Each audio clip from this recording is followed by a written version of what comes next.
On l'annonçait en titre, le nouvel évêque auxiliaire de Boaké, Jacques Asanvo Aïwa, a dit merci à Dieu à travers une messe d'action de grâce ce dimanche 18 juillet dans son village natal à Krinjabo, dans la sous-préfecture d'Aboasso, en présence de nombreux invités, dont des autorités politiques et religieuses, des membres du gouvernement et des cadres de la région.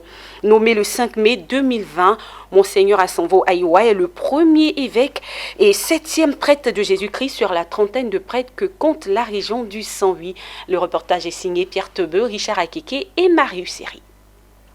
Monseigneur Jacques Asanvo Aïwa est un fils de Krinjabo.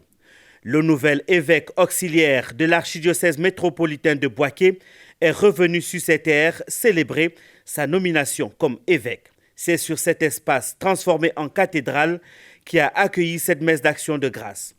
Une messe co-célébrée par les évêques de Grand Bassam, Monseigneur Raymond Aïwa, le nonce apostolique en Côte d'Ivoire, Paolo Borgia, et l'évêque émérite de Grand Bassam, Monseigneur Paul Dakouri-Tablé. Parmi les invités, les fidèles de l'Église catholique, les autorités administratives et politiques, les religieux et religieuses, le ministre Dano Paulin, représentant le président de la République de Côte d'Ivoire, Alassane Ouattara, tout ce que le royaume de Krinjabo compte comme cadre était présent. Le nouvel évêque Jacques Asanvo Aïwa a rendu grâce au Seigneur de tous ses bienfaits avant de le louer à travers le psaume dans son chapitre 102 au verset 2. Bénis le Seigneur, ô mon âme, n'oublie aucun de ses bienfaits. Il a vivement remercié ses parents du royaume du sans-vie pour tout ce qu'ils ont fait pour lui et pour l'organisation de cette messe d'action de grâce. Le prélat a rendu hommage au premier prêtre du sans-vie, feu le père François Atobra. Il fut un grand homme de foi, de patience et de persévérance dans le Seigneur. Cet homme, vous l'avez deviné, c'est Monseigneur François Atobra, tonton pour les intimes. Cet homme était mon grand-oncle, l'aîné de ma grand-mère maternelle, Etienne Moramala Henriette. 41 ans après, le sans-vie compte plus d'une trentaine de prêtres et plusieurs religieuses. 41 ans après, la providence divine vient de susciter dans le royaume sans-vie, à son chef-lieu Krinjabo, un évêque à ma modeste personne. Quelle grâce! Oui, quelle grâce! Le nonce apostolique en Côte d'Ivoire, Paolo Borgia, a recommandé au nouvel évêque de continuer à être ce pasteur attentif, assez attentionné, qui sait être au service de son peuple. Aussi, je suis content parce que vous êtes le premier fruit de mon travail comme représentant du Saint-Père ici en Côte d'Ivoire. Et je pense que le fruit est très bon, n'est-ce pas? Le président du comité d'organisation, Dr Eugène Akawele, a loué le mérite de l'évêque et présenté la joie du peuple sans vie qui donne au diocèse de Boaké son fils. Le ministre Dano Paulin, représentant le président de la République Alassane Ouattara, a remis le don du président de la République, un véhicule et la somme de 10 millions de francs CFA à Monseigneur Aïwa pour l'aider dans sa mission. Il a reçu plusieurs autres dons de la part de cadres et d'invités, dont l'ex-première dame Henriette Bédier, fille de la région, ainsi que l'inspecteur d'État Awandoli Théophile, tous présents à cette célébration. Monseigneur Jacques Asanvo Aïwa est né le 6 janvier 1969 à Krinjabo, département d'Aboasso, dans le diocèse de Grand Bassam. Il a été ordonné prêtre le 13 décembre 1997. 5 heures de Marie d'Anyama, il reçoit l'ordination sacerdotale le 13 décembre 1997 pour le compte du diocèse de Grand Bassam.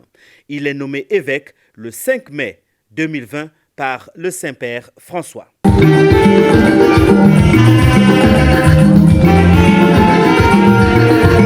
Suivons à présent quelques réactions recueillies par nos reporters après la messe d'action de grâce à Krinjabo. Aujourd'hui, le peuple sans vie est dans l'allégresse. Et au cours de cette messe d'action de grâce, le peuple sans vie a rendu gloire à Dieu pour toute cette merveille en choisissant un de ses fils, Monseigneur Jacques Aïwa. Le président de la République a toujours été très proche de la communauté catholique a bien voulu nous désigner pour prendre part à cette Eucharistie, pour joindre nos voix aux louanges du peuple de Sanvi et dire à Monseigneur Aïwa sa grande proximité et le soutenir pour un sacerdoce fécond. Aujourd'hui, c'est un jour béni pour le Sanvi, pour le Sud Comoé et à l'heure des districts, pour le district de la Comoé. Vous m'avez entendu, on est tellement heureux car finalement on ne sait pas trop quoi dire. Le catholicisme est entré par le Sud Comoé. Mais Assini, qui était véritablement la porte d'entrée, a eu le premier évêque, après Benoît, et c'est maintenant que le Sanvi aussi a son premier évêque. Donc on peut dire que la symphonie est maintenant achevée. C'est un sentiment de fierté, parce que il y a toujours beaucoup d'appelés, mais peu de lui. Et voir qu'un des nôtres est devenu évêque, c'est une joie inestimable pour nous. Donc nous sommes là pour l'accompagner, pour le soutenir. Puisse Dieu susciter d'autres vocations dans notre région. Nous sommes venus à cette cérémonie qui est un grand événement pour le Sanvi. Le premier évêque du Sanvi, c'est une joie immense. C'est un appel à tout le peuple du Sanvi, à l'union, à la solidarité. Et nous sommes heureux aujourd'hui. Je suis très contente pour ce qui vient de se passer. Et je remercie le Seigneur pour le don précieux qu'il nous a fait en nous donnant Monseigneur comme évêque. C'est une grande joie de participer à la messe d'action de grâce de Monseigneur Jacques, un homme simple, humble. Je lui souhaite un bon ministère à Bouaké.